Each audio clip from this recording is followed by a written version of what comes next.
Entre le développement des autres moyens de transport, les embouteillages et le coût des véhicules toujours plus élevé, la voiture séduit-elle encore les jeunes aujourd'hui? On fait le point tout de suite. En l'espace d'une vingtaine d'années, le nombre de permis octroyés à Bruxelles a baissé de près de 27%. Relativisons tout de même, dans les autres régions du pays, avec des zones plus difficiles d'accès en voiture, le recul est moins marqué, moins 6% en Wallonie, moins 7% en Flandre. L'âge d'obtention du précieux sésame est aussi plus élevé, 25 ans et 5 mois à Bruxelles en 2023, c'est près d'un an et demi de plus qu'au début du siècle.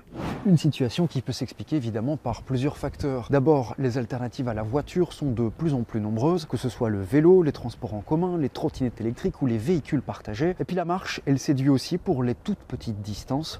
Et tout ça, ça permet d'éviter les embouteillages et les problèmes de place de parking. Et puis l'achat d'une voiture, ça peut évidemment représenter un frein financier. Pour le véhicule le moins cher du marché, comptez environ 12 000 €. C'est donc une certaine somme. Et ça, c'est sans compter les assurances et le carburant. Et puis selon Actiris, détenir un permis n'est pas non plus toujours nécessaire pour décrocher un emploi.